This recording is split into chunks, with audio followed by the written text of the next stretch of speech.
I want to thank A.G.B.U, Vatche, and Tamar Manoukian High School. I'd like to bring up Arat Vardbedian, Director of the Western Office, to give us a short welcome.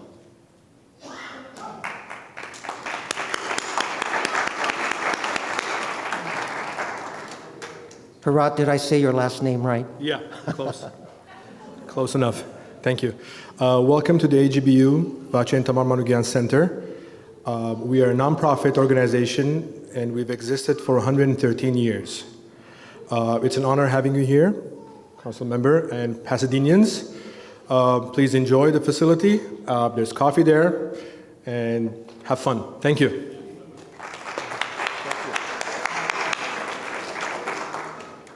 Okay, again, I want to thank KPAS for filming today's event. You're on TV. We have some refreshments on the side here, and see that glass door, the second glass door back there? If you go that way, before the gymnasium, the restrooms are there.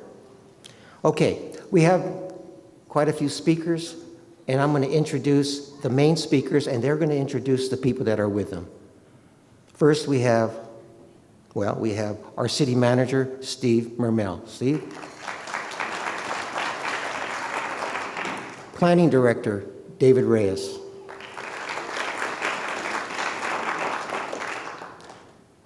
Transportation department, transportation manager, manages Complete Streets Division, Mike Bagari.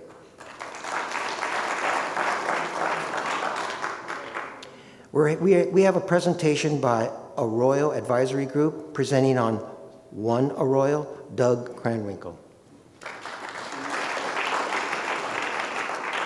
We have KPAS today, the Pasadena Media, the executive director, George Villardo, with updates and programming. We have our Pasadena Police, Lieutenant Mercado, and he will be introducing the other person that's with him today, and he will be talking about crime updates and the homeless issue.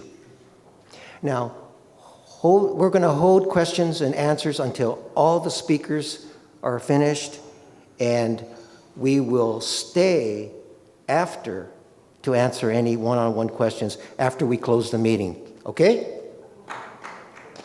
You know, you've been to meetings where it seems to just end and all of a sudden everybody's gone. We try to make sure that we stay here for one-on-one questions. Okay, Noreen Sullivan, my field rep, is right back there, and she's the one that set this whole thing up. Noreen?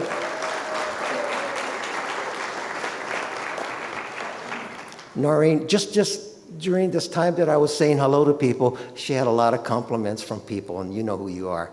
Now, Noreen, do you have any announcements? Hi, they are opening up a new fine arts center. It is absolutely going to be a beautiful facility on the side of town. The landscaping, it's just right there. Their grand opening is probably, a couple months away? Yes. Yeah, beautiful. And the artwork, they have just been absolutely lovely to work with. Please take advantage of the information back here. I don't know, I think a lot of you are aware that we're very lucky on this side of town. Holden has an office on Halstead in our district. Judy Chu has an office on Lake. Portantino's local. Catherine Barger has an office on Marengo. We have lots of local elected officials, state, federal, right very close to us. I asked all their offices to send information here tonight for tonight's meeting, so please take advantage of that. Power and Water, Water and Power has a table. Our library services have a table. They, a couple things coming up with our library, December 5th. Diane's going to have a big Christmas tree lighting at Hastings Ranch Library. They're also selling tote bags tonight for a grant, matching grant.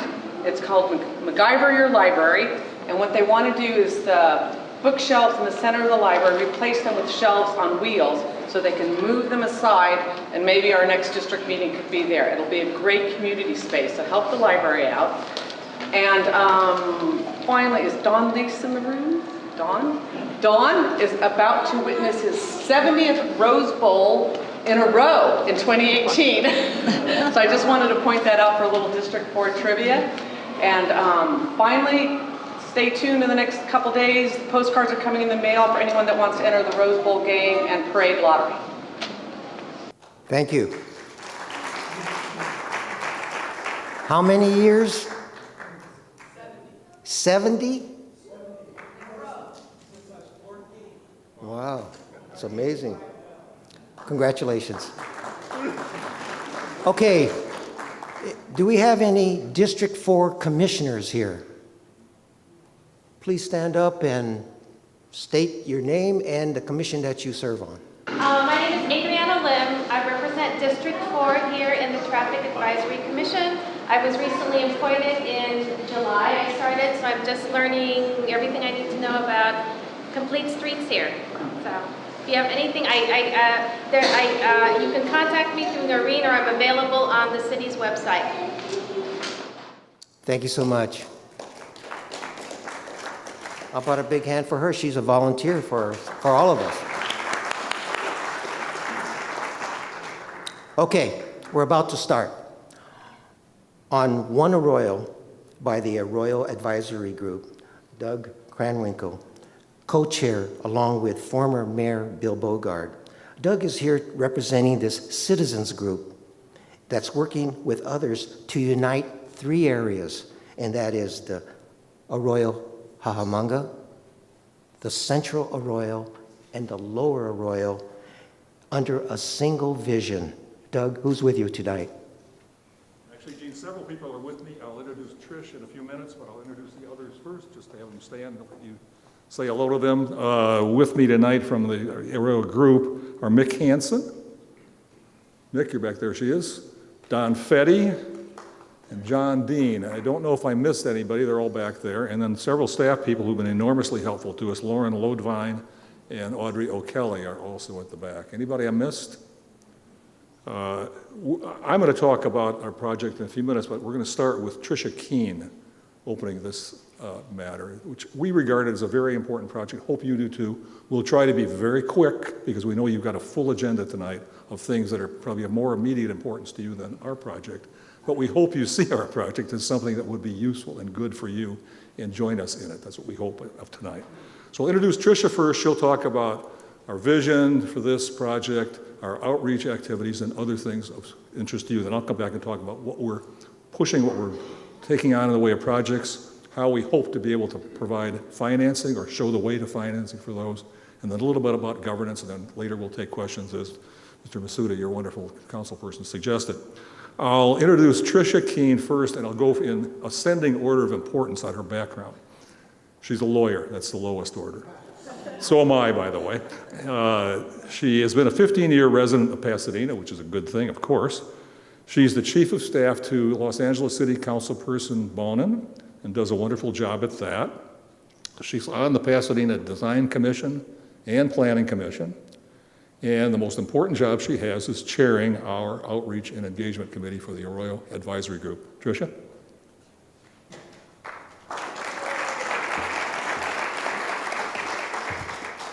And apparently I'm a little bit shorter than Doug. So again, my name is Tricia Keene, and I'm as Doug mentioned, I'm the chair of the Arroyo Advisory Group Outreach and Engagement Committee. I'd like to thank Councilmember Masuda and all of you for having us here tonight to hear what we've been up to regarding planning for the future of the Arroyo. Before we jump in, just want to take a minute to ask you a couple of maybe seemingly random questions. How many people here have heard of the Rose Bowl? Raise your hand. That's what I thought. How many people have been to the Rose Bowl? How about the Aquatic Center? Kid Space? And how about the casting pond? Oh, that's actually a pretty good turnout for that. How about the archery range? And how about the Arroyo Advisory Group before we got here tonight? That's a few fewer people. So I and one of the co-chairs, Doug Cranwinkle, are here tonight to tell you about the Arroyo Advisory Group, about some of the efforts that we've been undertaking so far regarding planning for this generation and the next generation of Arroyo Seco users, and most importantly, to tell you about how you can participate in that effort and how important your participation and feedback are. With support from the mayor, the city manager and the general manager of the Rose Bowl Operating Company selected a group of Pasadena leaders to serve in an advisory capacity to the city council.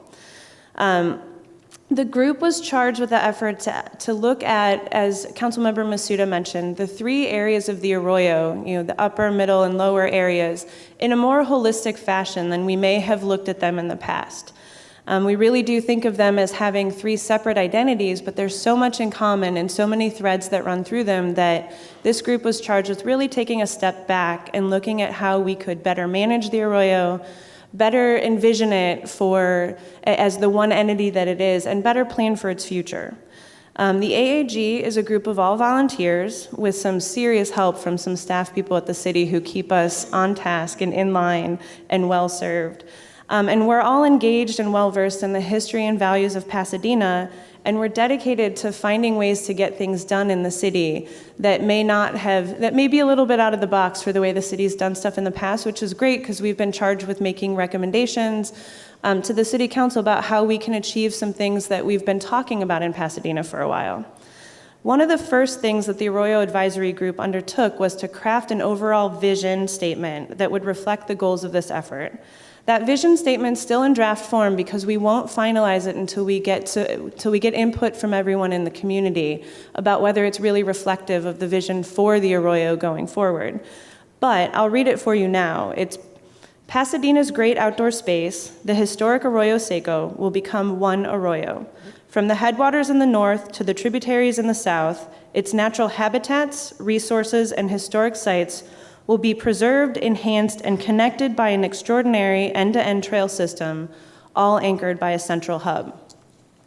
So that vision statement has helped to form and the foundation for the work that we are doing to outreach to the community to find out how people are currently using the Arroyo Seco, what parts of the Arroyo are near and dear to the hearts of the people who use it, what parts need a little more love, maybe some more attention, some maintenance and preservation, and what people want to see more of.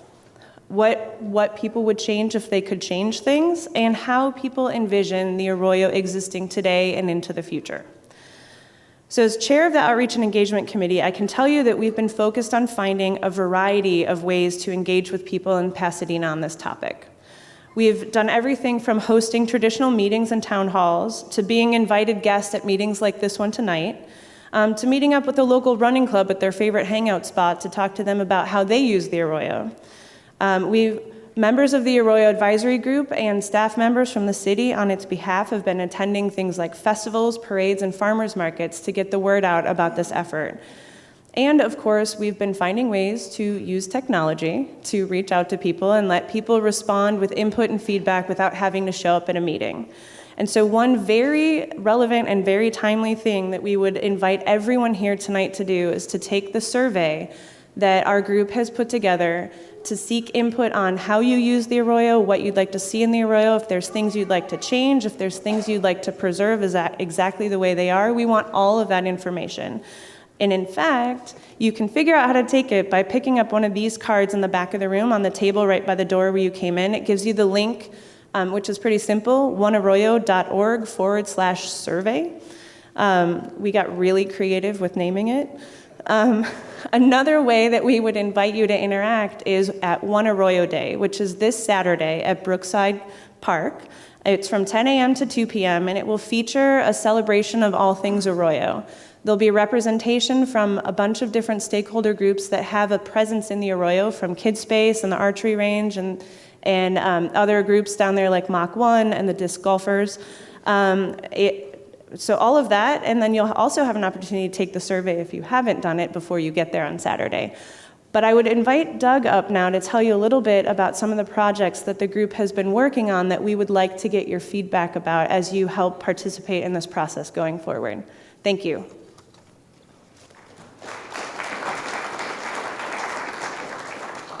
Thank you, Tricia. And just to set the scene a little bit, this is the Arroyo Seco. It's an enormous asset for all of Pasadena. I happen to be lucky. I happen to live right down there on the rim. But you people are owning the place also. It's 100% owned by the city of Pasadena.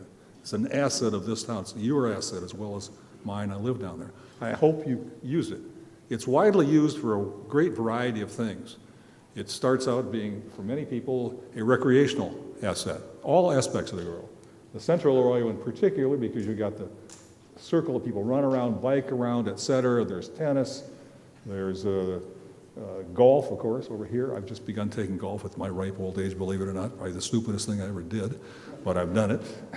And all kinds of other athletic activities down there. In Cajamonga, there are soccer fields.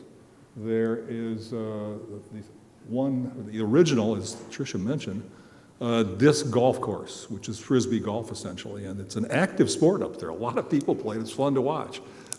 I've not tried, well, actually I've tried it. I'm not very good at it, but it's fun and people seem to enjoy it. So there's recreation throughout. In the lower end, there are the archers and others that recreate down there. So it's a recreational asset. It's an educational asset. Kids space, a major asset. Kids Museum, one of the greatest in the world in the middle of the Arroyo. The Aquatic Center is an educational place also. It teaches all of our third graders how to swim. All the Pasadena Public School third graders, I think some of the private schools too. Free for the city. Mach 1 is an educational resource up in Cajamonga, again up in the top end of the Arroyo, up in there. There's horseback riding up there. They teach, work with handicapped children and teaching them how to ride horses. There's archery and casting for fly fishermen in the lower Arroyo. And when I walk down there, I frequently see schools down there with the students learning about nature in the lower Arroyo, because it's basically a nature area also. There are 3 master plans that cover the 3 historic areas of the Arroyo. Cajamonga at the top, which one is the laser? That's Cajamonga. Central Arroyo and the lower Arroyo. But the vision here is to make them one and bring them together. $80 million worth of plans over the years have been approved for the entirety of the Arroyo Seco, all 3 areas, but very few of them have been funded. So we've been asked by the city council, by the city manager and the general manager of the Rose Bowl to prioritize the projects that have been approved in the master plans. If there are others that haven't been approved, suggest them, and then present that to the city council, hopefully along with some way of financing those things other than the city budget, which is thin. Mr. Masuda knows so full well that there are many demands in the city budget, and parks being one of them, but only one, and many others. So we're looking at ways to finance it. We have focused on 3 or 4 areas to start with. There's no dearth of projects we could undertake, starting with just cleaning up the area. It's suffered from the drought like other areas in California. Have a lot of dead trees, a lot of debris. They're slowly being cleaned out. We'll do more of that this weekend. All the way up to clearing out the concrete ditch, which the Army Corps put in, I don't know, 60 or more years ago after a flood in 1938, that's 70 years ago, 80, 90, whatever. And there are plans on the Army Corps' drawing boards to maybe do away with some parts of that ditch. It can't be totally done away with. After all, this is, basically a drainage ditch. That's what it's all about. It brings the water down from the mountains and down to the LA River and ultimately the ocean. So we're not going to really get rid of that all the way. But we focused on, first of all, a unifying trail in the Arroyo. There are 22 miles of trail in the Arroyo now. But there are places where they are badly connected. The signage in many places is poor. The trails have been broken down in some places. The beautiful rock walls, which were built during and shortly after the Depression, are crumbling. So a lot of repair work and just putting it all together down there and making it a unifying force for the entire Arroyo Seco we see as a foundational project. And that is the first project we're proposing, and it fits well with a theme of One Arroyo. We're also looking at other projects, including a possible new environmental center and old Forest Service buildings up in the Cajamonga area. The Forest Service abandoned those years ago. They're run down, but they fortunately have very good walls and floors. The ceiling is pretty much gone, but for not a lot of money by my standards, but not by public project standards, that they could be rehabilitated and used as an environmental center or some other educational center for the good of the city of Pasadena. We're also looking at master planning for renaturalizing certain areas of the Arroyo, and we're looking to put together a volunteer program to ease the maintenance load. It's a big area to maintain, and the maintenance budget for the parks in Pasadena is smaller than it needs to be, and we believe we can put together a volunteer force to help that. The second big task we have, as I mentioned earlier and mentioned several times because it always comes up, is finding the money. Anybody here have money? The city budget doesn't have a lot of room. There are big sources we're looking to, like the Measure A county pockets. The state, there's a new proposition coming up this spring for parks and water. It'll be on the ballot in California. And we're hoping to get our oar into that pond to help finance things. And we're looking to private sources also, to work with the city and other public sources to develop some projects in the Arroyo. And I think some of the brick and mortar things are more likely than others to attract some private financing. Governance in the Arroyo was complicated. We haven't really gotten to that yet. It's got a mix. The city owns it, 100% owned. It's owned by you and I. It's a city-owned park. But the county has some jurisdiction there because of the flood control nature of the place. The Forest Service, because it's part of the National Forest, has some jurisdiction. And the Army Corps, because of the drainage ditch, has some jurisdiction. So it's a complicated mix. We worked this morning a bit on coordinating. I think Don Fetty has had some experience with the coordination problems in the Arroyo. We're trying to make those better. There are a lot of improvements have already been made. The city manager and his staff have done a lot of that. But we'll be working on that and ultimately making some recommendations in that area also. How can you help us? Well, first of all, give us your ideas tonight. What would you like to see down there? We'd really like to know that. What changes you'd like to have made, if any? Maybe the answer is none, and you feel strongly about that. Some people do. They want it to stay exactly as it is. Let us know. If you don't talk to us tonight, do it by survey or on the website. It's all up here, onearroyo.org. Or, and I hope you do, come this Saturday. We'll have fun down there. You'll see it's an amazing place, and there is a lot of activity in the Arroyo. There are many, many stakeholders down there that are doing good things that I think you'll find quite exciting. So if you have some time Saturday morning, come on down. Brookside Park, you'll see us. There'll be a big bunch of us, and Trish will be there. I'll be there. All the others I introduced earlier will be there.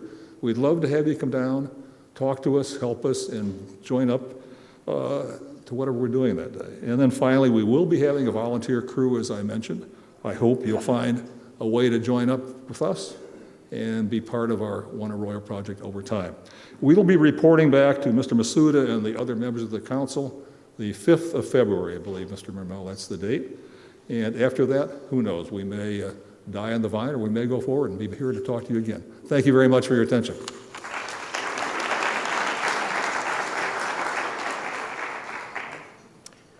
Thank you, Doug and Trish, for that presentation. All right, next we have George Falardo from KPAS, and he's going to give us the update and programming for KPAS.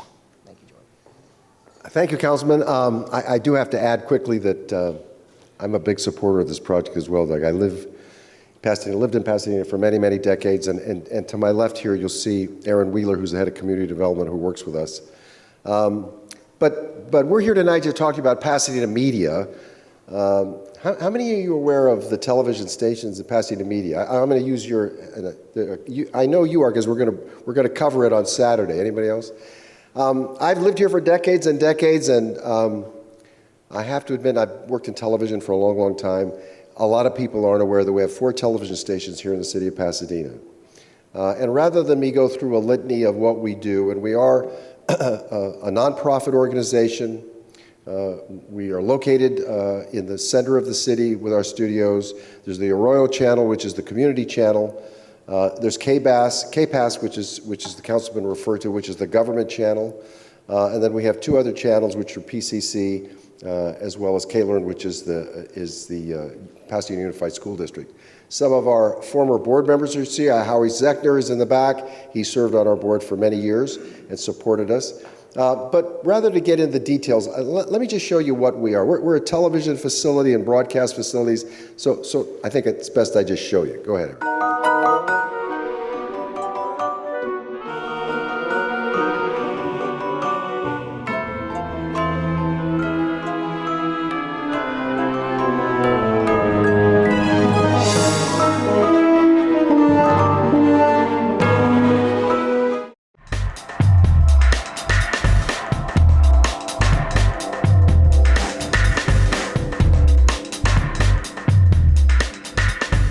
Hello and welcome to the new City Beat. I'm Barry Gordon. And I'm Andre Coleman. And we're going to be talking about all of the issues that affect you as citizens, from the City Hall in Pasadena to the big White House in Pennsylvania Avenue. Is this I'm a already defining... in trouble. Right, go ahead. No. Is this a defining, changing moment in that industry? Oh, you're talking about the Weinstein, Yeah. Spacey. Will there be accountability now? I mean, where do you see this going? Will there be accountability? There's nothing but accountability now. The concern that I have about the city, and obviously at any point in time there are challenges that the city has to face, but not only in Pasadena but throughout the state, we recognize more than ever the difficulty with housing.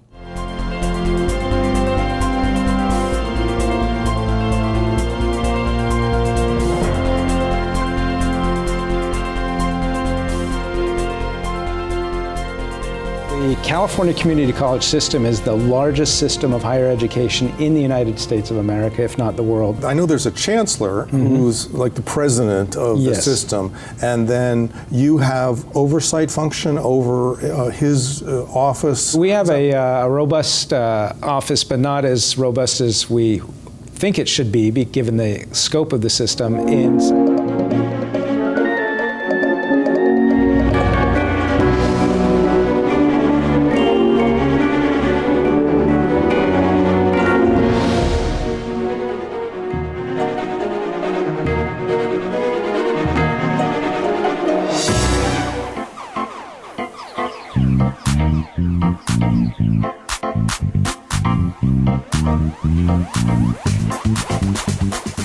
Movies and TV shows. We all love them, and some of them have even been shot in Pasadena. Pasadena is so attractive as a film location because we have such a unique variety of locations to choose from. So we do receive quite a few requests to film at the Castle Green. It's a very popular location. Welcome to the Castle Green. People are drawn to this place because it is unique.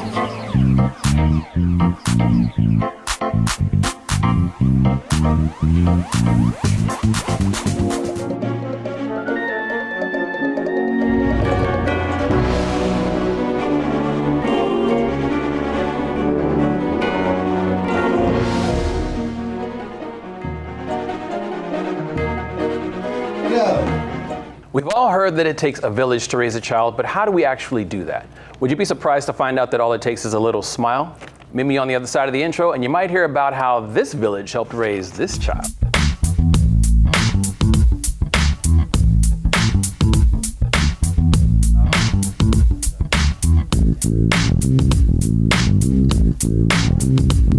Our next guest joined the Arroyo channel as a producer last season after volunteering for several other producers. He is also one of our youngest producers. Here with me now is Keno Deary. You are not the youngest producer we've had on record. I think that was 10 years old. So 10. Well, because your brother is also a producer, right? Yeah, he's 13. I found Pasadena Media, took the orientation, took the classes, and I've been here ever since. Did you have any experience in television before coming here? I did do PCC1, which was the campus news for Pasadena City College. Okay. So I had some experience, but here I really got to dig deep and get to know the studio a bit more.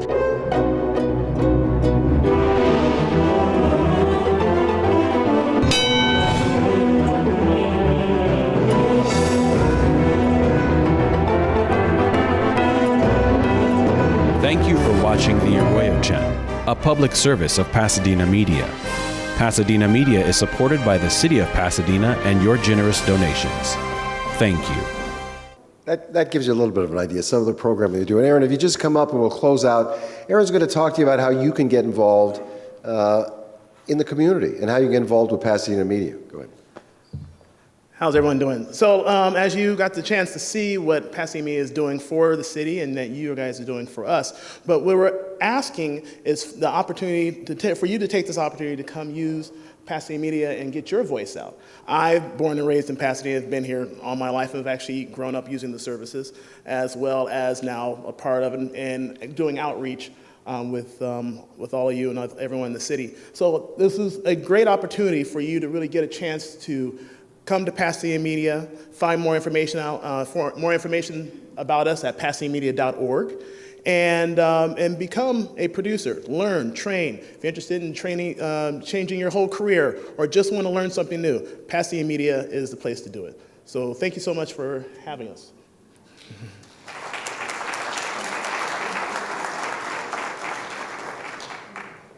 Thank you for that. It was very interesting. So next we have the Planning Department. Our Planning Director, David Reyes, is going to be joined by our City Manager, Steve Mermel. And what David's going to talk about is updates with our current developments that are happening in our district. And with Steve Mermel, they're going to be talking about how we're losing our local control, especially when it has to do with our developments, residential developments. It's all yours. Thank you, Councilman. We're going to get this teed up. David's going to do most of the presentation. I'll be comedy relief.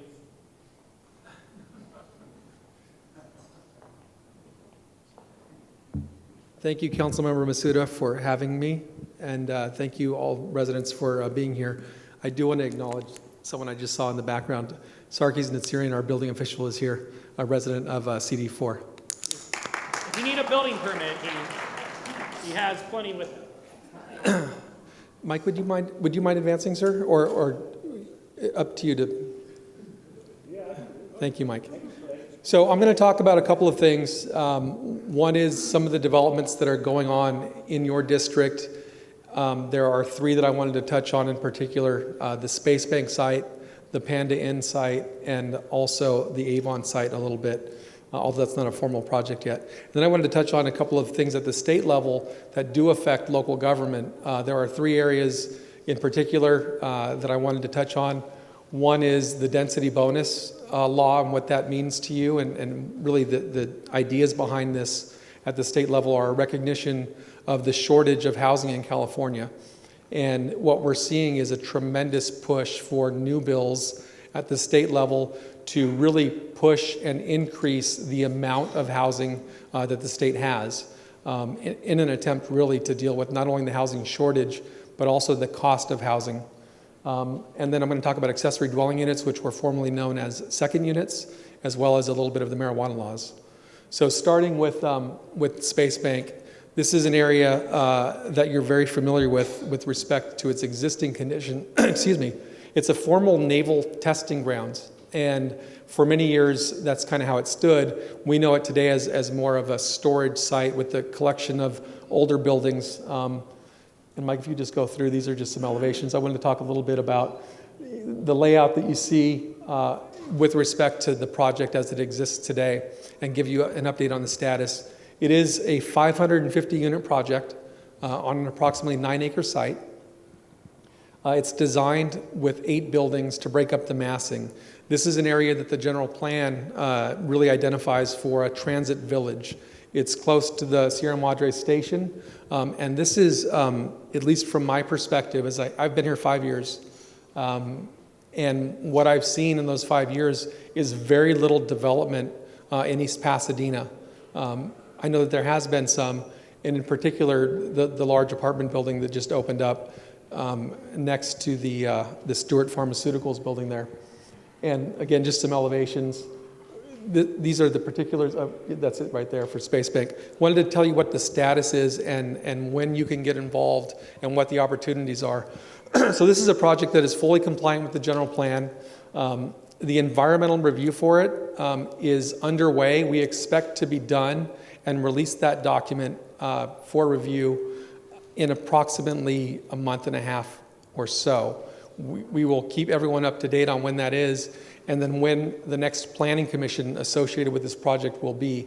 The process for this will be planning commission and then city council. There will probably be at least 2 meetings before the planning commission, so you will have opportunity. We're going to make sure that everyone is notified. We'll communicate with the Councilmember Masuda's office to make sure that they have the latest up-to-date information regarding all the hearing dates. This is a project that has morphed a couple of times with respect to its design and its layout. Many of you may have heard about it previously. The amount of cleanup required for the former use is extensive. Excuse me. more than a 10-year effort to date in terms of the remediation required at the state and federal level. So a ton of work is going into the remediation of the site to make sure that it's actually safe for future residents. There's also the main silo building that says Space Bank on the side from the freeway. That is underneath that sort of exterior wrapping is actually one of the chambers that was used for the torpedo testing. That's going to be preserved on site. It is, we think, a historic and a significant feature of the site. The applicant team has revised their project to keep it. They're looking to incorporate that along with a pedestrian walkway through the site. It's got a lot of openings and accessibility. We think the landscape plan is great, but the reality is this is going to be a huge change for not only the neighborhood, but really the city with respect to really truly building, implementing the vision of the general plan with respect to transit-oriented development. This is a project that will have multiple layers of entitlement, so that the opportunities for the public to come out and look at it are plentiful. We'll keep you in the loop. There's also a public benefit with respect to the adjacent site across the street. The applicant is looking to sort of convert that to some sort of park or neighborhood use that could be to benefit of all, not just the residents of the future buildings. And as Councilmember Masuda said, we'll take questions afterwards. So all of the projects that I'm going to talk about, I will stick around and answer any questions that you have. Moving ahead to the next project, this is Panda Inn, known as the Gateway Center project. This is 258 units, new construction, tear down and rebuild of the Panda Inn restaurant. So these are all projects that you're seeing sort of consistent with not only what the market demand is for developers, but also sort of along the lines of what the state sees the needs are with respect to housing. And we've seen quite a bit of either condo or apartment development in the recent years. And again, that's because not only the state laws and the shortage of housing across the region, but also because our market is actually very desirable from a living standpoint. These are just some elevations. This project is going to probably move faster than Space Bank. We're expected to release the environmental document for this project early next month or mid next month. That will also have public hearings where the public will have the opportunity to come before the hearing body and testify, talk about the project. All of these undergo extensive environmental review to look at all aspects of the project, from traffic to dust control, and all of the other issues associated with the environmental review that's required by the state. Now, Mike is going to get up and talk about some traffic issues after me. The reality is, from a CEQA or California Environmental Quality Act standpoint, the analysis that goes into it is to look at certain thresholds that either the state has set or we have set. It doesn't mean that there's not going to be more traffic, right? So we know that new development with multiple housing units is going to create more traffic, and that's what Mike's going to talk about. It doesn't necessarily mean that more traffic is an environmental impact from a CEQA perspective. So I want to make sure that's very clear. Thanks, Mike. This is a project, I'm not sure, some of you may have been to a presentation that Councilmember Masuda hosted at the PCC extension several months back. We do know that the Avon site has been purchased by Home Depot, and they are working with one of their developers to come up with a site plan to submit to the city. They have not done that yet. There is no formal application that's been submitted. There's been no preliminary application that's been submitted. I have met with them on several occasions to understand what their proposal is.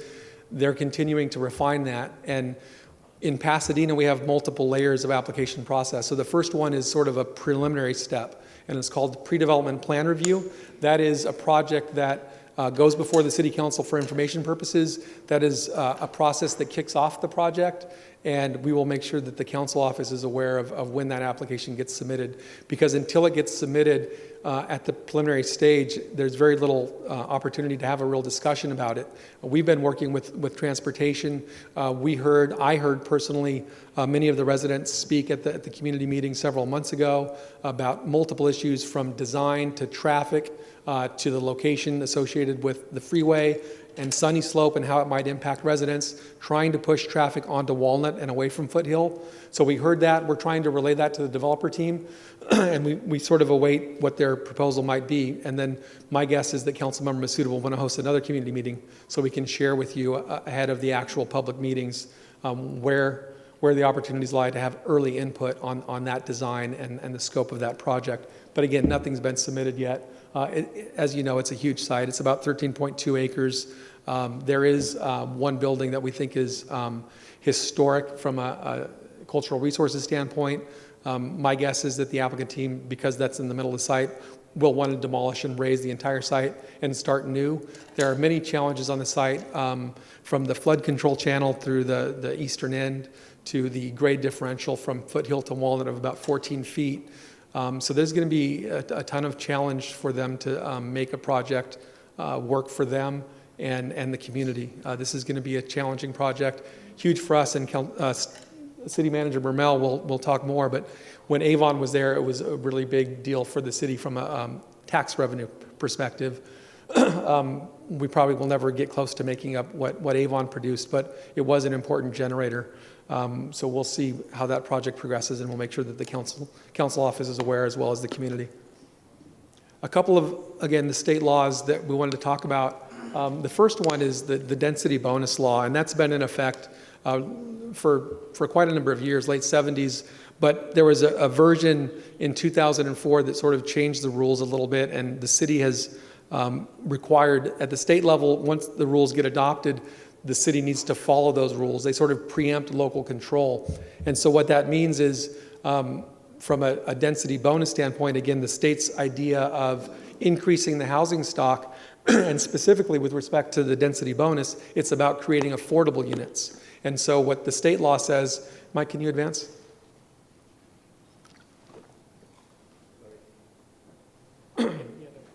And I know this is small for you to read, but I'm happy to share this and give more information. But basically, if you provide within a building or a new project a certain number of affordable units, then you can build more units than the zoning code would otherwise allow.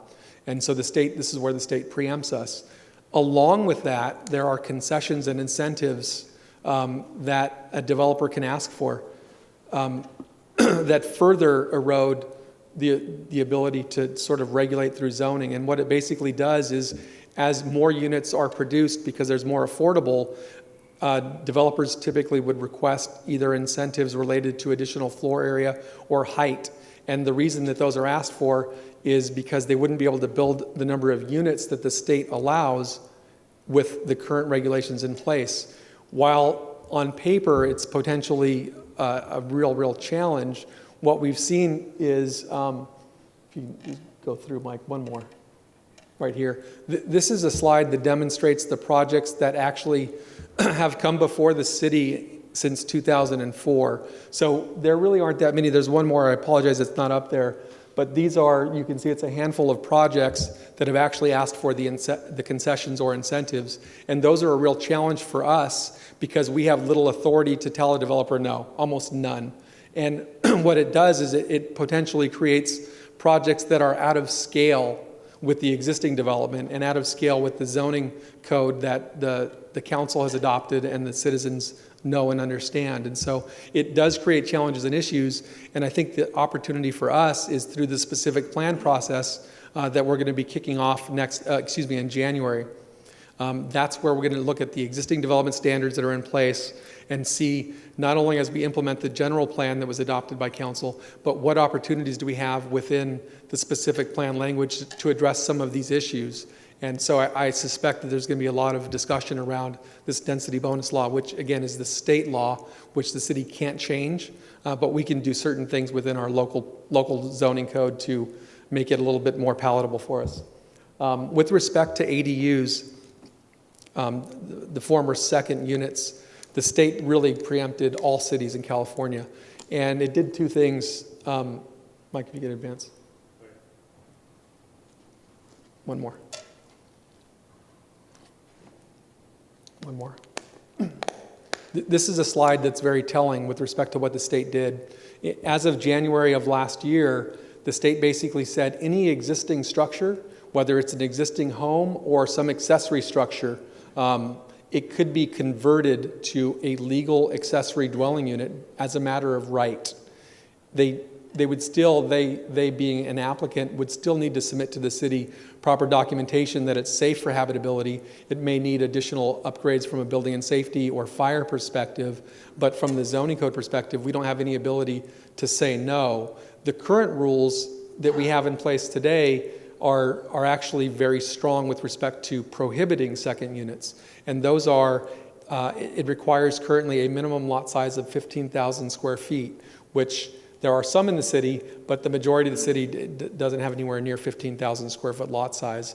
The other restriction that we have relates to historic areas in the city, and so there are no accessory dwelling units that are permitted in any historic district in the city.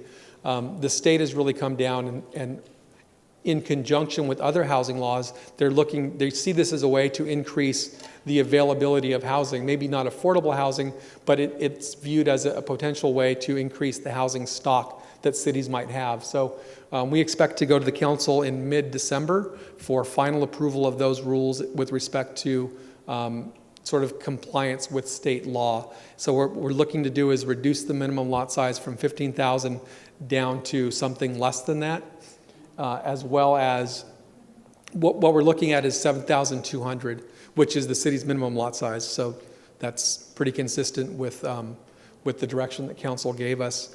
And it's really challenging, again, because any existing home, you can cordon off a portion of it, or you can convert an accessory structure.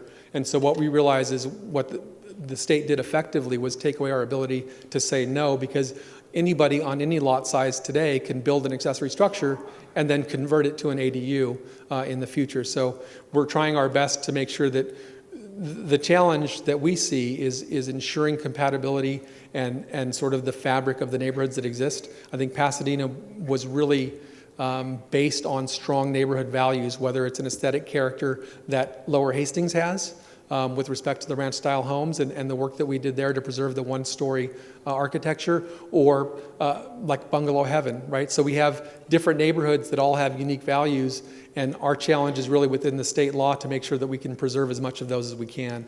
But we're very limited. This is what you see today. This is a map that shows those areas in orange that actually would allow a second unit today. The state has found that to be blatantly inconsistent with their new law.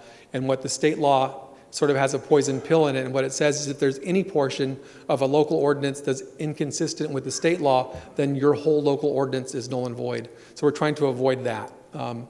So we continue to work, and again, we expect to have council adopt those rules and regulations in mid-December. This is just a very quick slide on marijuana and what the state has done at the state level with respect to the vote of the people for what's known as IUMA, or the Adult Use of Medical Marijuana Act, Prop 64. So that was passed last November. It's now legal in the state for recreational marijuana as well as medical marijuana, but the state did give each jurisdiction the ability to control it locally with respect to rules and regulations as well as taxation. So what we asked the council to do a couple weeks back was on November 6th to adopt a moratorium to prohibit marijuana in the city with respect to dispensaries and new sales. We have about 11 illegal operators today. We've closed down 7, and 7 more pop up. It's an all-cash money business. It's very difficult to regulate. We have court cases pending with 7 of those 11 today, and it's a slow process, and it's one that's very challenging with respect to the state laws and the judges in terms of their view and the local rules. But we do have a moratorium in place so that January 1st comes around, the state is going to start issuing temporary licenses to businesses throughout California to sell marijuana for recreational purposes. We are not. We decided it makes much more sense for us to look at how the state is going to implement and roll out those regulations, learn from best practices that other cities might develop, and really create an ordinance that would seek to protect residents by placing restrictions on the total number of dispensaries in the city, as well as the location of those dispensaries. Not only a distance separation requirement from single-family homes, but sensitive uses such as churches, schools, and other institutions. So it's a really challenging issue because of the economics involved, but also I know that the city's residents who voted, more than 2/3 of our local residents actually voted in favor of Prop 64. So what we're trying to do is really balance the neighborhood protection, the residents' protection, with the other competing interests that we have both at the state level as well as the local residents. We expect that as the state rolls out their plan in early January, it'll be a couple of months before we get our hands around what they're doing and how they're doing it so that we can better present to council what a plan might look like for the city. And I believe with that, I am done. Just briefly, thank you, David. Briefly, I want to touch on when David was talking about the density bonus and the accessory dwelling units. These are rules that come down from Sacramento. The city, through its legislative policy committee and working with our elected representatives in Sacramento, we let them know how we feel about legislation that may affect the city, but our position doesn't always carry the day. In California, it's been recognized one of the challenges around housing is the lack of housing being built. And so a lot of the regulations that Sacramento is coming out with is intended with all the best of intentions to incentivize and have more houses built, which is fine, but obviously on the ground locally, we feel that our elected officials are better positioned to make decisions for what fits here, but that argument hasn't always carried the day. We continue to monitor legislation that affects the city in all manner of things. In Washington, D.C., they're currently talking about taxes, and some of that would affect the city as well. So we continue to monitor this, work closely with our elected officials, locally, state level, and federal level. So, thanks.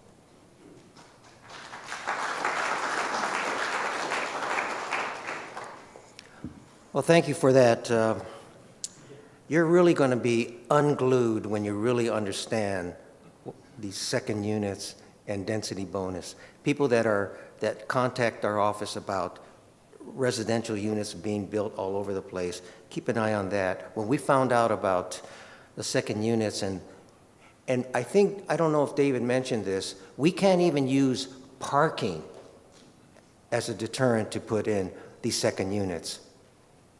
Can you still use a, what was it, a trailer?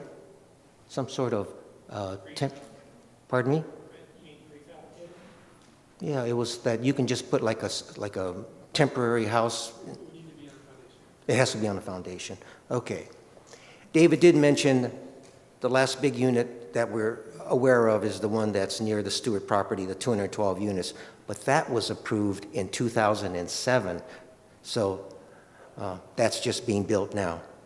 Okay, now we have Mike Baguri from the Transportation Department. He also collaborates with the Planning Department and Public Works, and he's going to be talking about traffic impact analysis for new development and reducing auto trips to manage congestion and complete streets program. Mike? Good evening. Thank you very much, Councilman Masuda, for reminding me. Pretty much my goal tonight is to introduce to you what is DOT's role or transportation roles in reviewing new projects. And I think the key word David mentioned is when a project is formally submitted to Planning Department, Planning notifies DOT, and we go through an assessment process to analyze projects' transportation impacts. So what I'm going to go over are two specific projects and a series of recommendations that we have made for those two particular projects to Planning Department and decision makers for approval. We, if you could go back to the same slide, sorry. We have a series of guidelines, we call them, transportation impact analysis guidelines, which has been adopted, and with a series of what we call transportation performance metrics or thresholds or some sort of how to measure the impact of traffic on the transportation system. We do this in-house. We don't hire consultants to do traffic studies, so it's done in-house. and we obviously collaborate with Planning Department and Public Works. Generally, the conditions are really reducing auto trips. What are the measures that could be imposed on projects to reduce vehicular trips? And the way we do this, in addition to imposing conditions through the ordinance, are, for example, requiring the applicant to purchase transit passes for the residents, or do on-site bike share, on-site car share, unbundling of the parking, which means the actual number of parking spaces are not sold with the actual unit, but it is sold separately. And the reason for that is that to encourage perhaps folks to only own one vehicle and not pay for the actual parking space. So unbundling of parking is one of the tools that actually reduces the vehicular trips. Obviously improve conditions for pedestrian and bicyclists. And one of the other measures that we think impacts congestion on the main street and also pedestrians' number of driveways. In a lot of cases, we either ask them to consolidate number of driveways, limit the number of driveways to only one, or put the driveway on the side street, now where most of the pedestrians are on the main street. So there are a lot of tools that we actually use in analyzing projects. If you could go to the next one, please. And this is not really just for new projects. Our approach in general is what we call a complete street approach. What is complete street? That we should accommodate every user of the road, from 5 to 50 to 70, whatever the case might be. And it includes pedestrian, transit users, bicyclists, and of course motorists. And through the measures, we even, for example, when there's resurfacing projects, the reseal projects, or CIP, capital improvement projects, everything is looked at through the spectrum, from the complete street framework. We can go to the next slide, please. The couple of projects that David mentioned, they're space banks. So I'm going to go over the conditions that actually DOT has recommended for the project. One of the first thing we do is actually, how do we manage the traffic circulation for the project? This is an actual circulation plan for the project. And we worked we had at least 2 or 3 meetings with the applicant. And one of the conditions that we put on the project was to, for example, have a physical barrier at Santa Paula and Foothill. So there's no project traffic that enters into Santa Paula north of Foothill, or no traffic can come south on Santa Paula, get into the project. So that's one of the conditions. The other condition we have is actually they were planning or proposing a driveway next to the Kaiser driveway, which would have been problematic because of having 2 driveways side by side. So what we did, that the most easterly driveway, we made that an entrance-only driveway, so there won't be any huge conflict with the traffic from the Kaiser site. So this is the kind of process that we go through to make a better project and actually make it work and produce less congestion really on a main roadway. Neighborhood protection is one of the main goals of every project, and one of the conditions for the project is to actually work with the council office, the community, to come up with the neighborhood protection plan for the project. That's a condition of the project that we have recommended. I think I mentioned the last one, yes. Unbundling of the parking, purchasing of metro passes for the residents of the site, funding different transit improvements at the site, and also producing what we call a transportation demand management plan that actually reduces the auto trips for the project. There are some estimates for every project, right, how many auto trips they're going to generate. And one of the conditions that we have on this project is they actually to reduce their auto trips by about 23%, which amounts to about 2,400 trips. Panda Inn Project, same process. We've gone through This project actually had proposed 2 driveways on Foothill Boulevard, and one of our recommendations is to consolidate the 2 driveways into one. They do have access to the Metro Gold Line station from the rear part of the project. Neighborhood protection is one of the conditions of the project. Next slide, please. City actually has what we call a trip reduction ordinance that requires all projects to report their non-auto use activities. And as part of that, they have to provide information on use of transit, bike, and mainly a pedestrian environment that encourages not using the vehicle. This is, I was asked to give you an update on the Orange Grove Road diet. Orange Grove from Wilson to Lake has been scheduled for resurfacing in summer of 2018. DOT will hire a consultant to do outreach with the community and discuss different alternatives for the Orange Grove Road diet. No decision has been made on what the configuration is going to look like until the outreach is concluded. So I was asked to give you an update on that, and there it is. With that, thank you very much.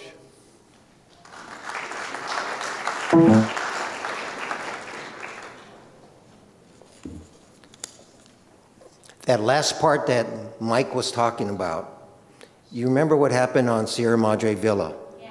Okay? Yes. So please be involved on Orange Grove, because they're talking about from Sierra Madre Villa going through the 4th District on Orange Grove to the 2nd District to District 5.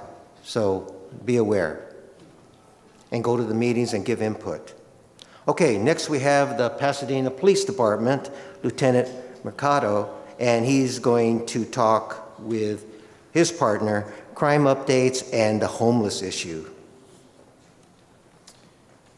Thank you, and good evening to everybody. I wanted to just briefly go over some of the crime stats from October, year to date, talk a little bit about safety, shopping safety for the holidays coming up, and then I wanted to turn the majority of my time over to Officer Ed Acosta. He is with our HOPE program. Having heard from Noreen, I understood that there was quite a few questions, concerns about the homeless situation that is actually impacting the entire city, but more recently being felt here in District 4. So I wanted to make sure to give him ample opportunity to explain our program and mention what we're doing in an effort to assist with that problem. So for the month of October, District 4 had 60 reportable crimes. That may sound like a lot, and when I talk about the year-to-date amount of crimes that District 4 has had, what I really want you all to keep in the forefront of your mind to frame this and have a good understanding of it is that District 4 is a huge geographical area. There's 7 districts that as you may be aware of, and there's one other district that's comparable in size, and that's District, it's our service area 1, Mr. Madison's district. I believe it's District 3 or 6 rather. So those are closer to an apples to apples comparison for crime information than some of the other districts. So we had 60 reportable crimes for the month of October.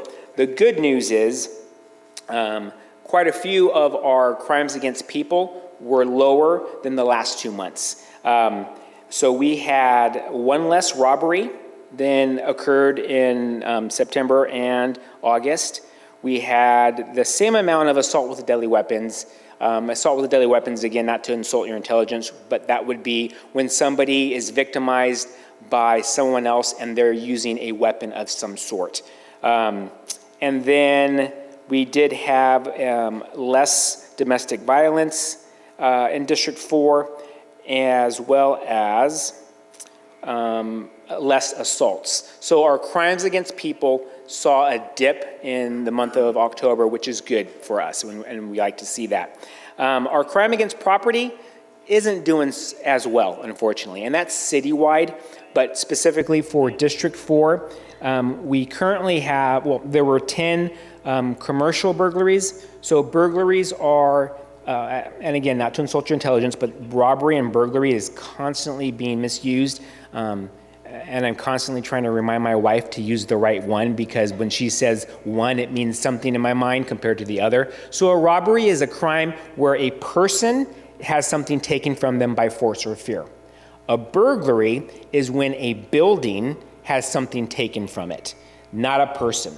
So those are two very distinct crimes. One, there's a high propensity for violence and injury, obviously robbery. The other one, not usually as much, because most of the time people aren't occupying the property that's being burglarized. So we had 10 commercial burglaries last month.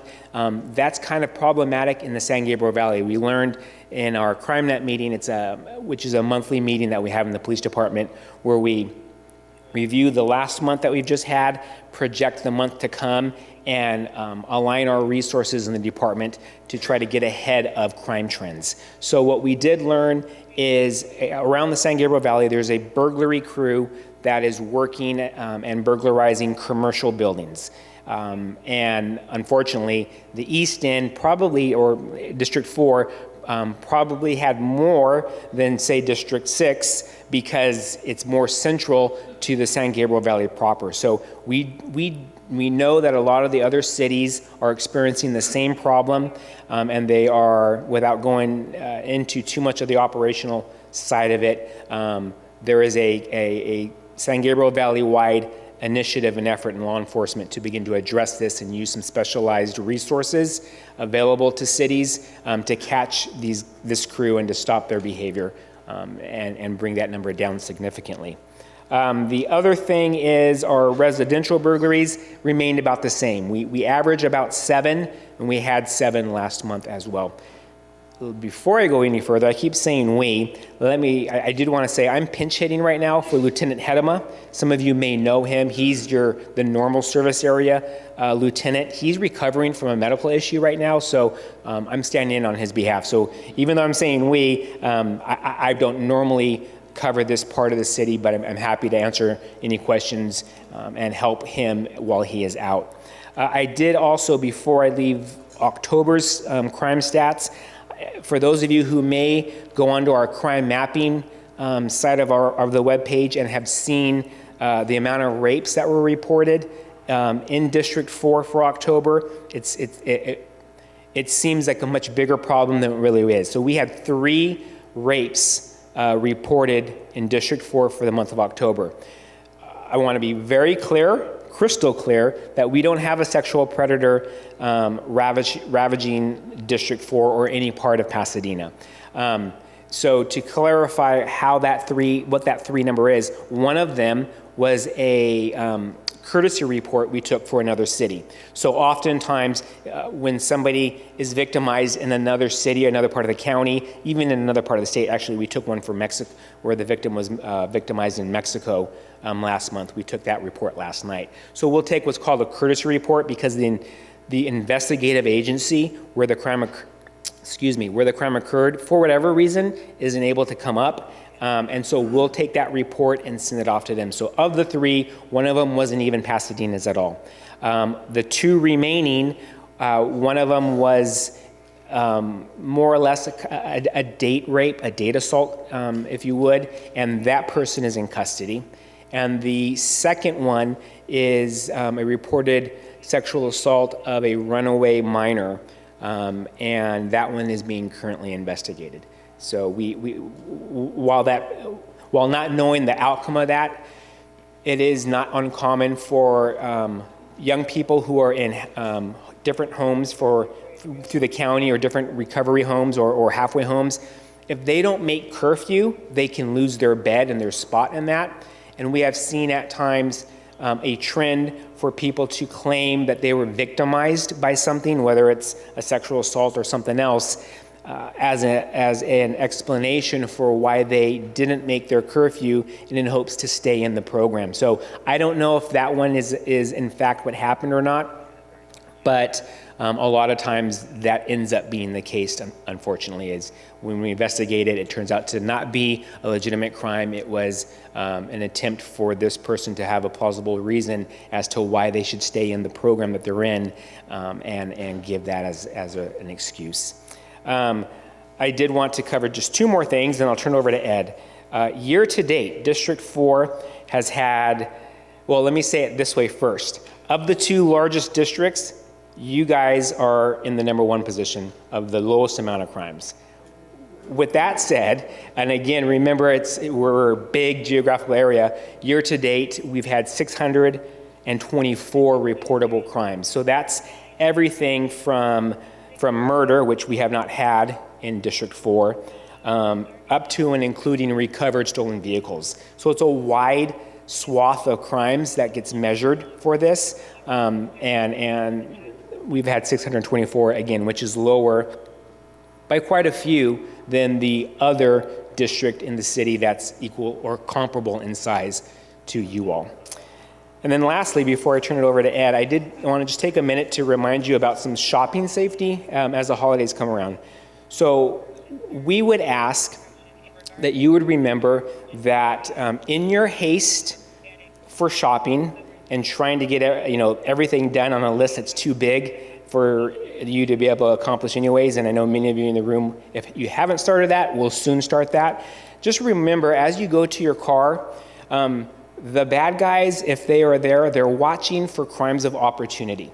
They're looking for the person who is distracted, who has a ton of bags from their great Black Friday deals, puts it in their trunk of their car, and then walks to the next store to load up with the same great Black Friday deals and do the same thing. And so now the bad guy knows this car has a lot of great stuff, and I'm gonna go Christmas shopping.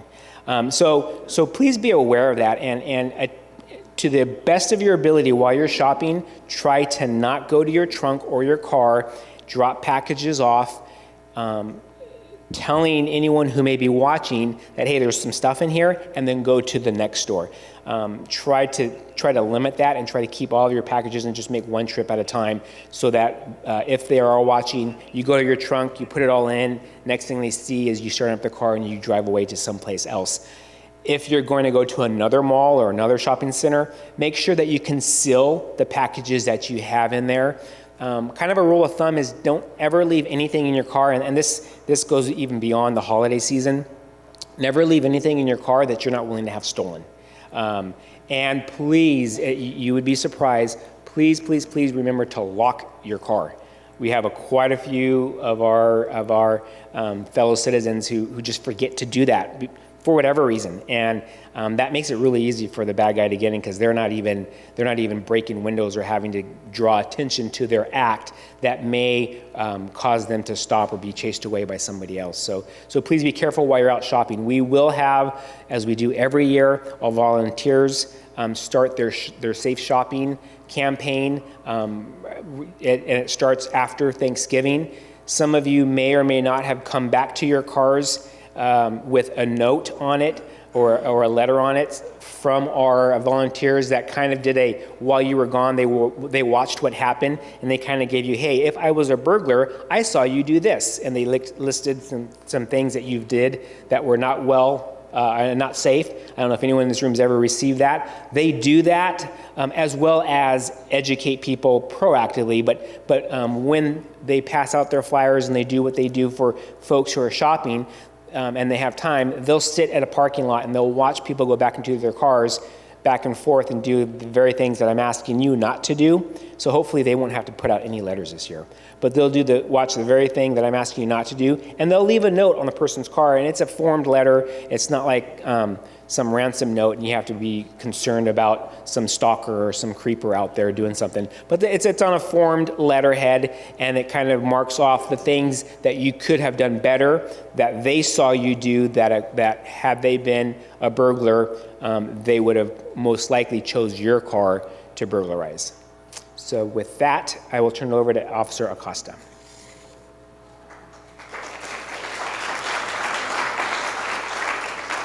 Good evening.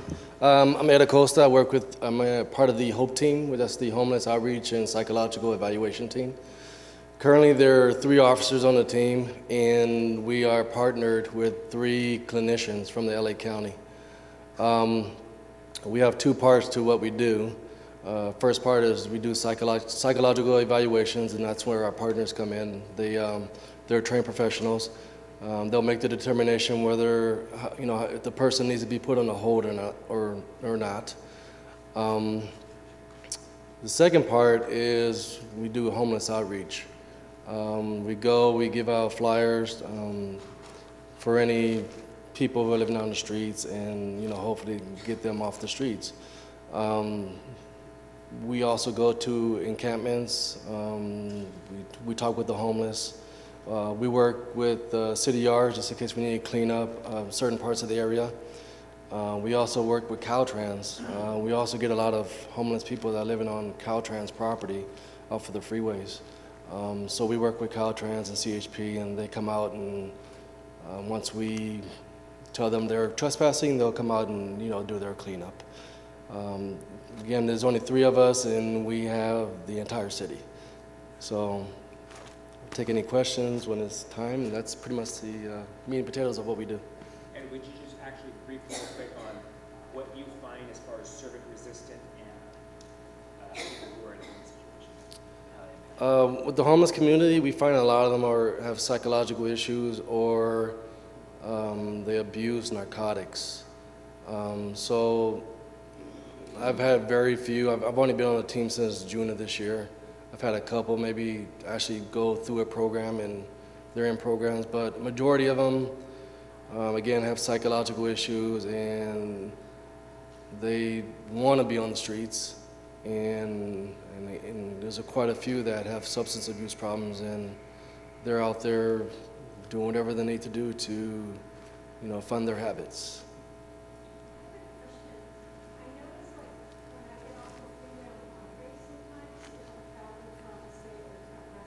It's funny you mention if they're actually homeless. I've run into a couple people who say, "Oh, I'm not homeless. I'm just out here collecting money."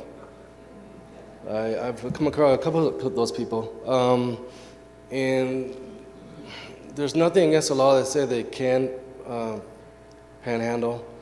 It's once they start stepping on the street, they're in violation of pedestrian in the street, or if they're aggressively panhandling, they're not allowed to do that too.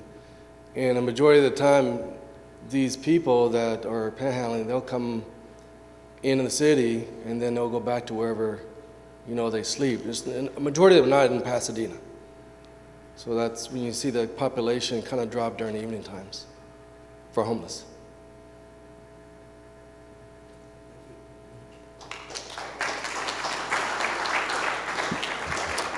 Okay, can I bring staff up here and have any questions for anyone that presented today? Doug?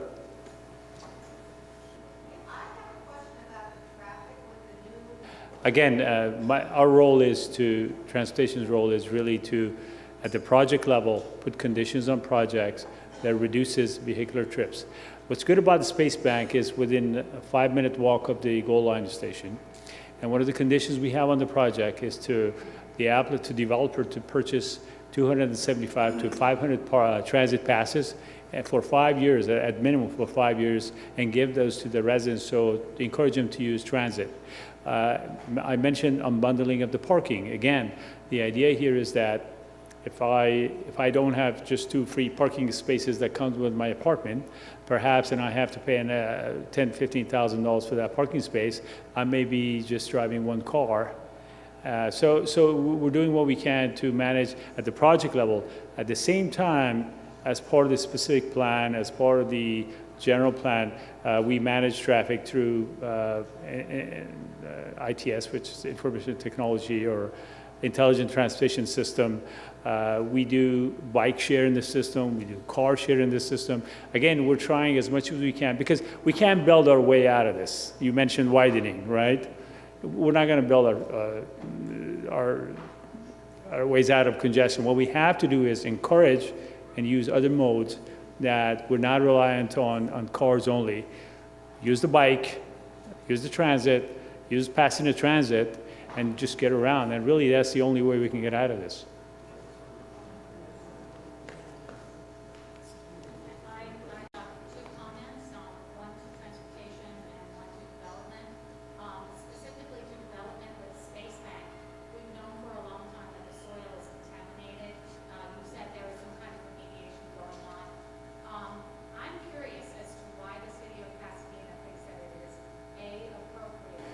On the Sierra Madre, I think the department apologized. We did not do outreach. We're sorry about that. Lessons learned. Lessons learned. And that's why for the Orange Grove Road Diet, we'll do outreach, and whatever the community's input is, that's how the project's going to roll. So that's what I can say on the Sierra Madre Via. So, thank you. Sorry. So, I think David wants to touch on. Oh, okay. Let him answer. Yeah, a couple of things. One is I want to start with a statement that's going to be pretty unpopular in here, which is that a city needs to grow. A city needs to grow, not only because we have state mandates, we're actually required to build and make sure that we allow the opportunity for housing to be built. It's state requirement. But the other part is we in the city of Pasadena do a fantastic job of managing that growth. And the way that we do that is not only through development caps that are put on each specific plan area by the council, but we also do that through managing that growth in the general plan through a 20-year cycle. And what that means is that, and you should actually be very proud of your council member, because as was stated earlier, this is the second largest, or maybe the first largest geographic district in the entire city.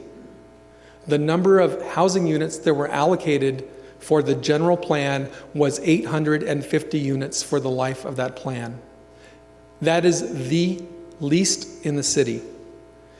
While there is change and while development is hard from a resident's perspective because there's construction, there is traffic, there are other impacts associated with construction, this is not unlike the other districts in the entire city that are experiencing growth, the growth that we're seeing is allowed, and these are private properties that the city doesn't have the ability to choose the CVS that goes into it or the Rite Aid. This is not, we don't have the ability to build projects on property that we do not own.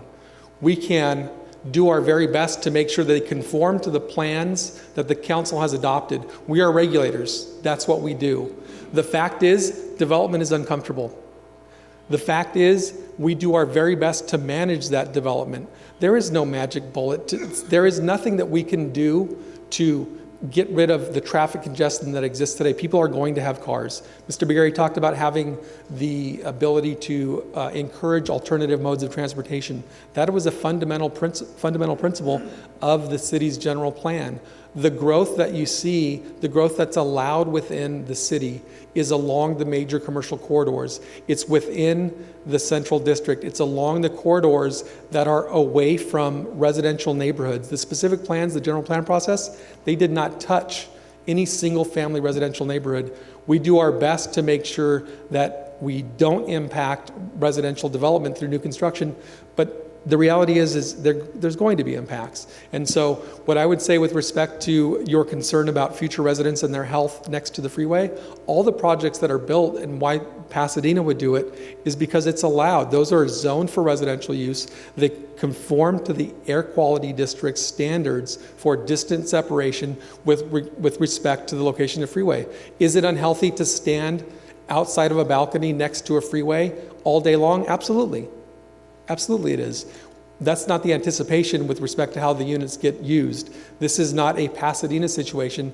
This is a Southern California situation with respect to the number of freeways that we have. This project does, the Space Bank has the parking structure that's adjacent to the freeway and pushes all of the residential units closer to Foothill. So it does a great job of actually conforming with not only AQMD standards, but beyond that. And I do understand that those 850 units that were talked about between those two projects, that's it. There's nothing else to be built in East Pasadena with respect to residential units. So that is something that needs to be taken into consideration. It doesn't mean you're not going to feel the impacts, but these are projects that are coming in conforming to the plans that the council has adopted. My department doesn't do building. We don't come to a developer and say, come and build this. We'd love to attract neighborhood serving uses that don't impact the neighborhoods. We have to regulate projects and make sure they conform to the rules and regulations that the council has adopted, and Space Bank does.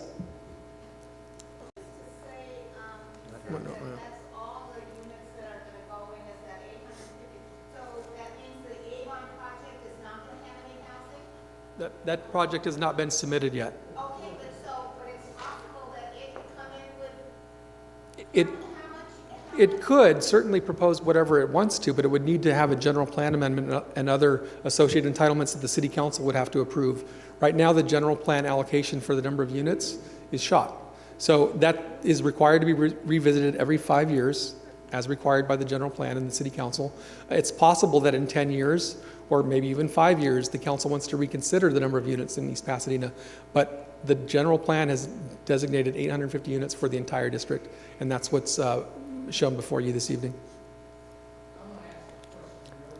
Before you do, when David was talking about our caps, and if you go back to the general plan when we were discussing it, planning staff came up to me and said that, would you agree to 1,500? And what was brought to 3 commissions and it passed was 1,250. And I held out. And eventually planning said, how about 850? And then I agreed to that. So that's what he's talking about. And I agree with what you said about the health issue about living near the freeway. We brought this up when the Panda project was being discussed and the State Space Bank. They're saying that there's going to be some ventilation program to make it healthier. Personally, I wouldn't want to live near the freeway, okay? So I want to make that clear. But they're saying that there's going to be some sort of check and balances in that regard. Question? Yes. She was next. She was next, and then you.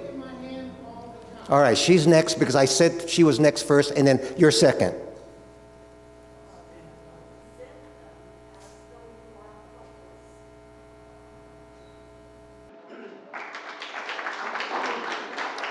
Thank you for your comment. Excuse me.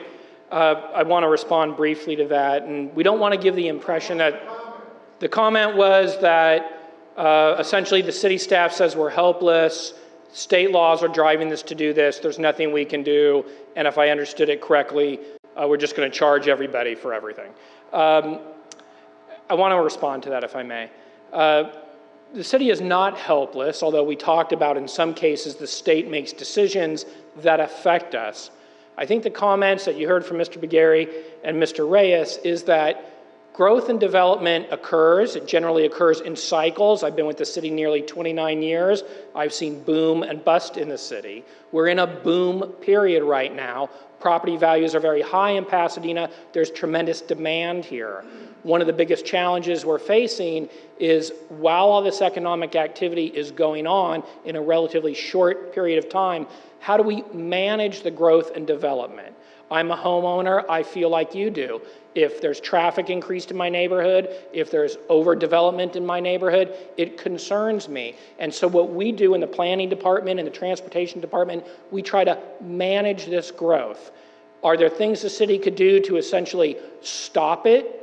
Potentially, but cities are either growing and thriving or shrinking and dying.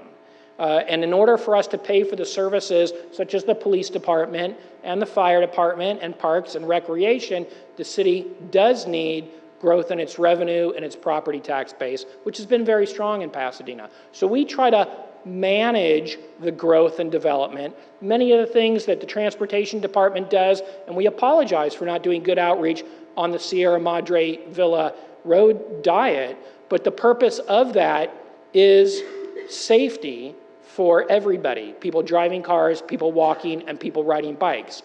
As the city becomes a little more grown up, and we have more projects, and there's more people using alternate means of transportation, such as bicycles, walking, or these little electronic Urbies that you may see, there is a desire to slow traffic to increase safety because your chances of survival go up markedly. But I don't like to wait in traffic. I want to be able to drive 45 miles an hour on the 35-mile-an-hour street if the police aren't watching me, because we're used to that. We're used to a suburban-type lifestyle. But there's a transition going on, not just in Pasadena, throughout Southern California, and it's that transition that creates kind of these chafing points for us. We do our best at City Hall to manage that. Do we get it right every time? No, but we really do our level best. And I think if you go to other cities and you compare, I think you see we get it pretty well. We get it pretty right in Pasadena. This is a good community, and the planning is much more thoughtful than you would see, say, in the city of Los Angeles or some of our neighbors. We've invested in our home. We've made down payments.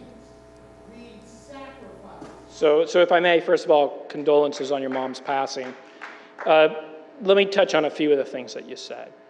In regard to the issue of homelessness, again, this is not just a Pasadena-centric problem. There's 40,000 homeless people in Los Angeles County. We are the capital of homelessness in the nation. Since 2011, we've actually reduced the number of homeless in the city from a high of about 1,500 to about 750. But you see them everywhere. We all see them. It has impacts. They're in the parks. We get calls and complaints all the time. They're in the business districts. The Constitution affords a lot of rights to all of us, and that's a good thing. But it also makes it difficult for law enforcement to, we can't just move people along. We can't just outlaw homelessness. A couple of years ago, the City Council discussed regulations to address things such as aggressive panhandling.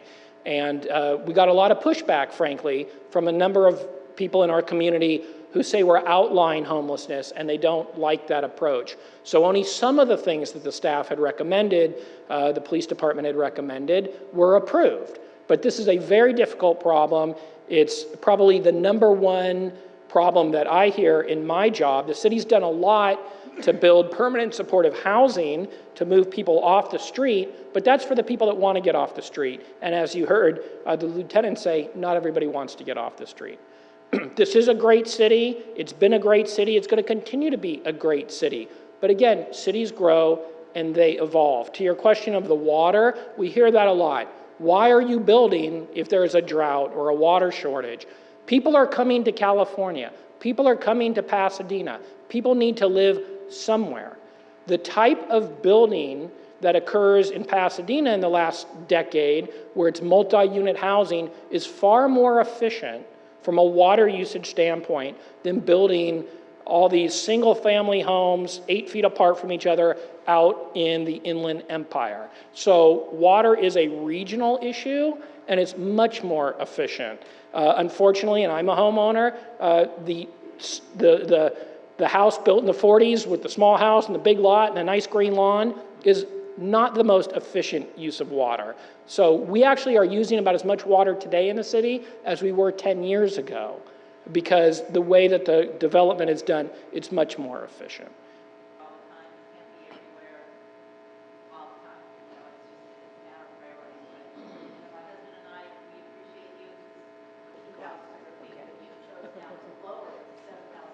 We cannot. If we do that, we will be sued in the state. No, please. If we keep it at 15,000 square feet, the city's second unit ordinance will become null and void, and we will have no second unit control at all. And that's the truth, and that's not a scare tactic. That is the reality of the situation. Because the purpose of the state's regulations was to induce additional accessory dwelling units. The state law regulations are designed to increase the production. And what it says is anything that a city adopts shall not reduce the ability of people to build second units. As you saw on the map, less than 5% of the lots in the city would qualify. That is inconsistent with state law. We have looked at this with our attorneys. We have discussed with the city council. Our goal is to protect the city and comply with state law so that we don't get sued and leave the residents without any protections at all.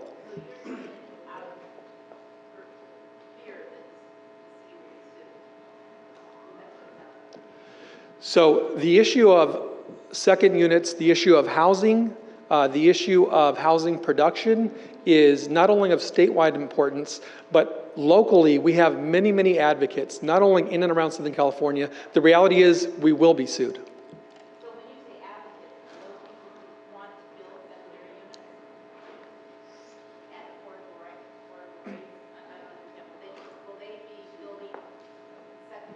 The city council, not myself, will adopt the rules and regulations, ma'am.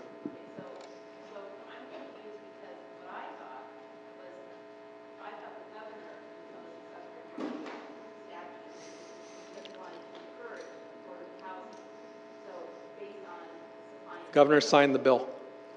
The governor signed the bill. It doesn't sound like you're confused. It sounds like you want to argue.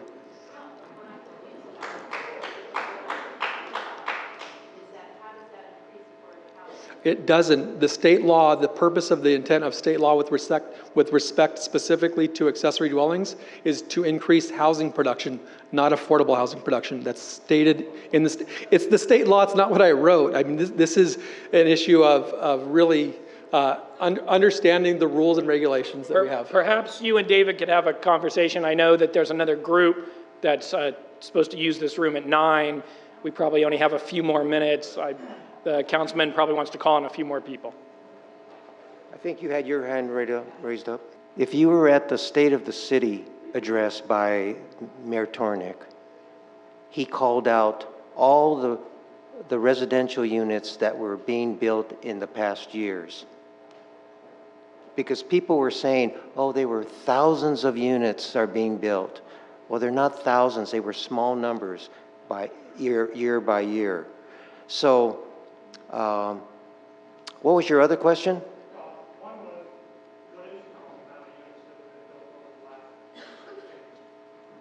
So the city's current population is about 145, and as we looked at statistics, it's been about a 1% growth rate. So it's actually been much smaller than other cities in the county, certainly with respect to the population. But what we're seeing is the infrastructure sort of staying the same. This is a built-out community. There's no new lots. There's no new subdivisions. Exactly, it's infill development. And what you're seeing, again, there was 15 new laws at the state level this past year regarding housing alone. We know that next year there's going to be even more. And so what again, I know that it sounds like we're rolling over. We are not.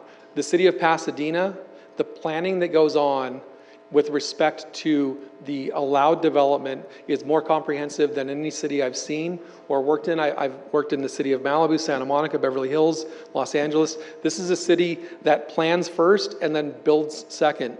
We don't zone projects on a project-by-project basis. There's plans that are developed, and then projects come in and they conform to those plans. It may not be development that the residents like or care for, but again, our job, and we want to make sure when we're with the public and sharing projects with the commissions, we make sure that we regulate them to make sure they conform to the plans that are adopted. Our department doesn't make up the rules. We make sure that projects come in, they conform to all the regulations that have been adopted. The city of Pasadena, the growth that's gone on, the 1% per year, is much less, and we put an artificial cap. The development caps that we're talking about, in other words, the allowed development on a parcel-by-parcel basis would be much more, but the development caps that are put in place, and sir, I'm happy to email you with all the numbers of development caps for all the districts, I'll leave you my card, it is much more restrictive than most other cities in California have in place. So not only do we manage growth with respect to the limited development because we're built out, but we also then put further artificial caps on development at the council level by district. And so, again, I know that there's development going on that's unseen in East Pasadena, but this is, again, consistent with the boom cycle that we're talking about, that City Manager Bermel talked about. We could, I suppose the City Council could put a moratorium on all growth and development. I don't think that's very likely. I do see, in my 5 years here, it's been a constant boom. And this development cycle has been larger than any I've seen in the past, and I do expect that at some point it's going to tear off. Our goal with the specific plan process update, which is going to basically take all the development standards throughout the city on a specific plan, sort of district by district level. We're going to come to the community and we're going to be dealing with revising the regulations that are in place today. My sense of what I'm hearing is the regulations that are in place today are not acceptable to many residents in this room. That's what I'm hearing. the projects themselves conform to those regulations. And so as we have the development process, the implementation of the general plan started in January, that's going to be a major 3-year effort by our department working with you as residents. So. Mike, you have an answer I to can comment on that, yeah. I totally agree with you. We do have a bike plan that actually connects east to west. Cordova is the target, Union Street cycle track is the target. We also have a series of north-south roadways that have been identified because of low traffic as roadways as part of our bike network. So I totally agree with you, and that's our plan. And if you visit our department website, we actually do have the bike plan. Yes, yeah. So yes, but we're trying. So I agree with you. Yes, yes, yes. We are. Thank you. Okay, we'll take 2 more questions, and then we'll go into our one-on-one questions when we're closing this out. Okay? Yes, sir. With all this housing, there's a lot more people coming into the city. How many more offices can we get for police department? To the point of it being a lot more people coming in, what was mentioned is our population really hasn't grown that much, because what we're seeing is maybe it was a family of 4 living in the neighborhood in the house. The kids have grown up, and frankly, maybe they can't afford to live here anymore, and they've moved out. So there's maybe 2 still in the house, mom, dad, and then some other people have moved in to a nice apartment or condo downtown. So net, not a lot of growth. But your question is still a very good one. What are we doing to make sure that we have enough police officers and enough firefighters to serve our community? Because if you need to call 911, you're going to want one of these guys or one of our ambulances to show up, right? So how do we pay for that? And that's a whole other meeting. But believe it or not, as I mentioned earlier, property tax revenue is our single largest revenue. The growth and development provides more property tax revenue for the city. That's how we pay for more police officers and more firefighters. Thank you. I believe 60% of our general fund goes to public safety. Yes. Is that correct? You've been waiting. Please. Hi, it's a pleasure to be here. I'd like to thank the police force and the Explore Arroyo Project. First off, Mr. Department of Transportation, I don't know why you're laughing right now and goofing around. I just heard you apologize. It's kind of disgusting regarding the Orange Grove, Sierra Madre Villa project. I work downtown. I've tried taking the train. I know you're offering out all these free passes to these new developments. It takes a long time. I live in the district since 1985. I thought you were down on San Pasqual. I am. Okay. Well, I'm in the District 4. I think it's very easy for you to say, oh, I got us 850 units, you know? If I said, I'm going to put a Home Depot right next to your house, how would you feel? I just think We protect the neighborhoods. That was our foremost. I want to see more of that. Okay. That's what we did. Apologies about stuff that we aren't keen to or notified about. Okay.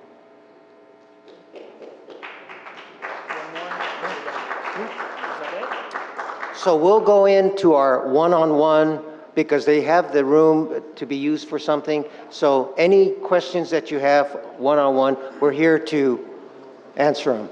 Thank you.